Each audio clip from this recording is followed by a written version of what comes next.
The use of instructional rounds changed my practice as a leader and learner for the better. If you're interested in how I use the concept of instructional rounds to improve my practice, please stay tuned.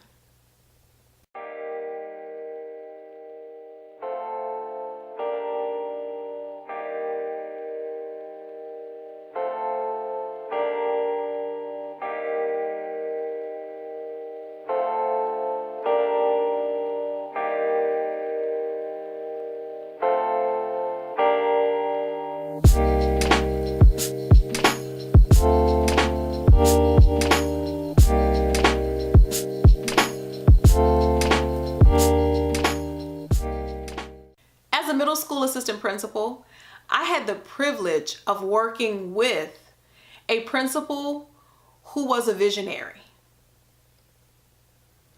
Not only was he an instructional leader, he was a leader of people.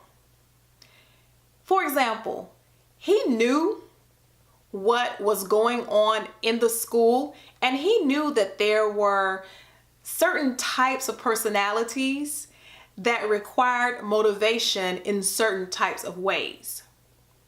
And so when it came to instruction, he was well aware that there were some wonderful teachers in the classroom doing dynamic things with their instruction and with student learning.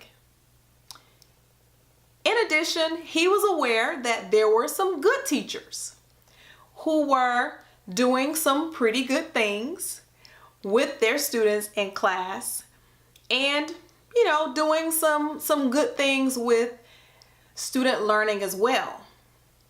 What he wanted to know, however, was how could we move the good teachers to great? So he desperately wanted teachers to see some of those pockets of greatness that were just maybe 2 or 3 doors down from their classes. He felt that if teachers saw that, that would make a huge difference.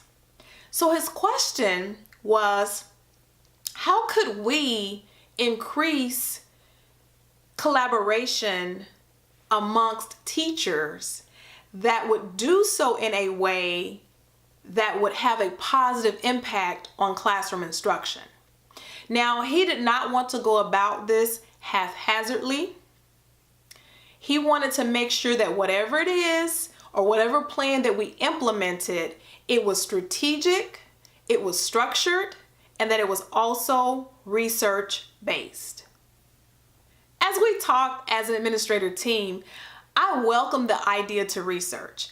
I'm a researcher at heart. I love to go out and read and find out what are those best practices. What are others doing in the field of education, whether it's within the United States, whether it's outside of the United States, what are other people doing and that they're finding success with?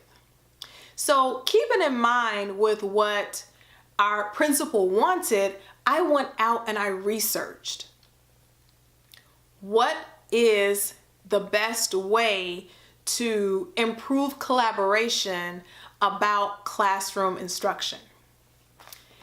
That is where I came in contact with the concept of instructional rounds.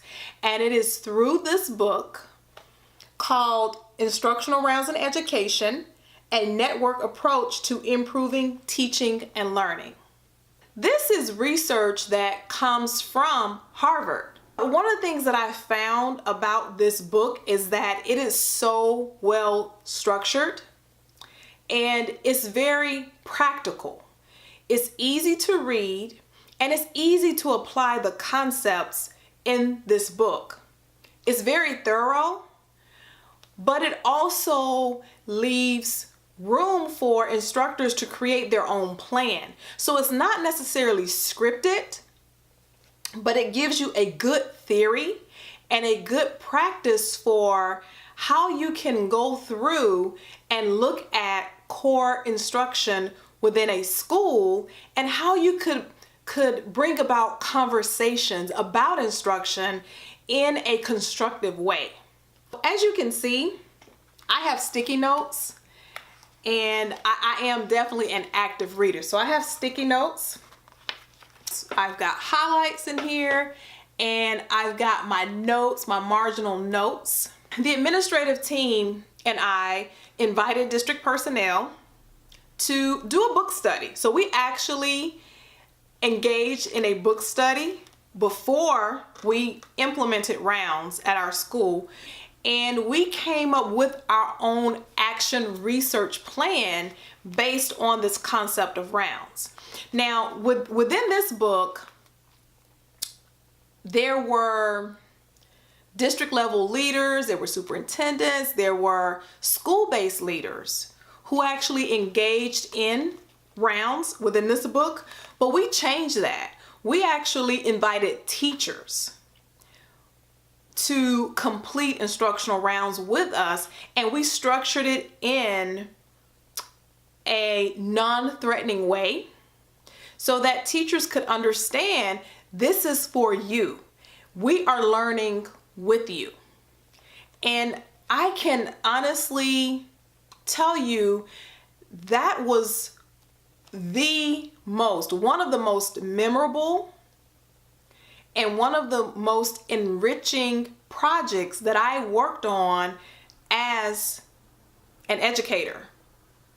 That is sitting across the table with a teacher talking about the plan, the instructional focus for the school at that time, what we think we may see in a classroom, and then after we visited several classes, debriefing about what did we actually see.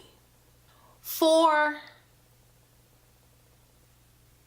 a couple of hours in a few school days, we, the administrative team, were no longer administrators, and the teachers were no longer teachers. We were a community of learners looking at the instructional core, looking at what was taking place between teachers, between students, and looking at student product. That was remarkable for us as administrators, because from there we realized that in some cases reality was not matching our intent. And then we also realized as well that there was more that we could do to support teachers. But this was just the beginning for teachers. After this rounds project, there were other projects that teachers became empowered to do. Some teachers actually did their own rounds where they would go and teach each other's classes. There were lesson studies. The professional learning communities, the PLC discussions, became deeper. They became richer. So this concept of rounds did wonders for our school community that year and years going forward. Thank you so much for joining us this time on Light in Education. We'll see you the next time.